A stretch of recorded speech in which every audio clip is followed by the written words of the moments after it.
And also maybe Kenny Galladay, we can include him. So the first game of the Saturday slate, as I like to call it, the divorce package, the Buccaneers at the Lions. This line opened up Buccaneers -8, and it's gone up to 9.5. So what do you think about this game? And give us your name for the alternative name for the divorce package. So alternatively, the divorce package is known as the Bachelor's Paradise because I work Sundays during the season, but on Saturdays I don't have nearly as much work to do, so I can just kick back and watch the game. So it's kind of a paradise for me because I don't have to worry. I can just focus on the games and hang out.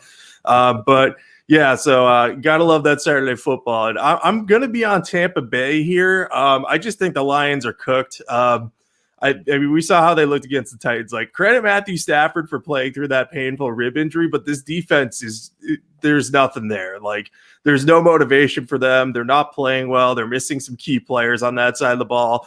And then you look at offense with Stafford banged up. He's getting the ball to his playmakers and everything, but no Kenny Galladay is a big deal. It has been this year for the Lions. And, it's been he might try to play this week since week 8. That's the last time he played. There's no way he's coming back at this point. Not for this year, not with the coaching staff that's not going to be here next year. I think a lot of the Lions players probably will be checked out in this game. You don't even have the Matt Patricia's here and he's facing Tom Brady, who used to be on his team. Like, that angle is completely gone too. So I think the Tampa Bay is going to come out after what happened against the Falcons last week. They had the comeback, and I think that was a good building moment for them. I just think that they're going to throw all over Detroit, run all over them too, and just really make this one a blowout. I just don't see what reason Detroit would have to try in this one. And meanwhile, Tampa might be spelling blood in the water with 2 Saints losses in a row. And, you alluded to it. It's an outside chance, but if the Bucs win their 2 games, they can face the Saints. And if not, I think they're in the driver's seat for the 5th seed in the NFC playoffs. So that would get them a date with either Washington or New York, which I think they would probably rather face than either the Rams or the Seahawks. But yeah, so I think Tampa Bay is going to be motivated to win this one. So I'm going to be on them here a unit or two, I think. Yeah, for sure. You definitely want the 5th seed to play the 4th seed in the NFC. Like, that's such a big advantage. It's almost like a bye. Although, like, there were 2 divisional winners in the past. I think the past couple of 15 years or 10 years or so, where like we kind of questioned whether or not they deserve to be in the playoffs, and like both those teams ended up winning in the first round. So like nothing's a given, I guess. And the way the Buccaneers played in the first half against the Falcons, like you can't really say that they're going to have an easy win. But obviously, you definitely want to play one of the NFC East teams in the first round. So yeah, they're definitely going to have something to play for, even if the Saints win and they can't win the division.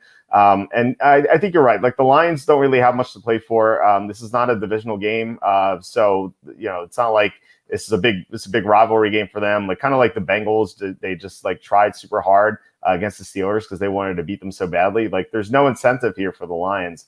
I think instead, like, they might be focused next week. If the Vikings are somehow still alive, like, maybe they can knock out the Vikings, and that's kind of a bigger game for them. But I think they had their big game a couple weeks ago when they played the Packers, and that was kind of their Super Bowl, and they ended up losing. Now they're kind of done. They're going through the motions, and Stafford got hurt.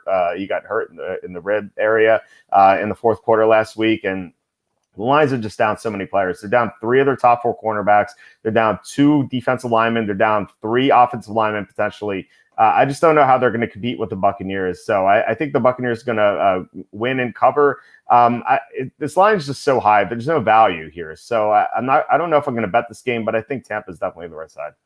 Yeah, no, the high line does give me a little bit of pause, which is why I'm only on for 1 or 2 units. If this was a 7 or something, I'd be all over the Buccaneers at that. But yeah, I think you're dead right. The Lions are just so beat up. And the other thing is, I think Tampa Bay's pass rush is going to be able to get Matthew Stafford. And we saw him earlier in the year when he was dealing with an injury. And, he was kind of more afraid to move because he didn't want to get hit on the move. So at times, if the pass rush is coming down on him, he just kind of would go down with it. So I could see that happening here. The Titans last week weren't able to get any pass rush because they're not a very good defensive team. I know the Buccaneers have had problems, especially in their secondary, but they still have a lot of talent on that side of the ball. So I think that they're going to pull this one out. But you're right that the line value here is not great.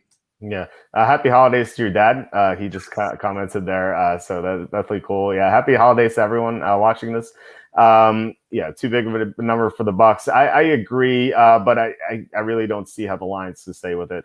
We had a question here. What happens to the law of NFL games being played on Friday? So that's actually a real law. Like the NFL can't schedule games on Friday due to high school rules, but there's no high school football anymore right now because this high school season's over. And they can also apply for special exemptions, and like holidays are one of those special exemptions. So that's definitely fine.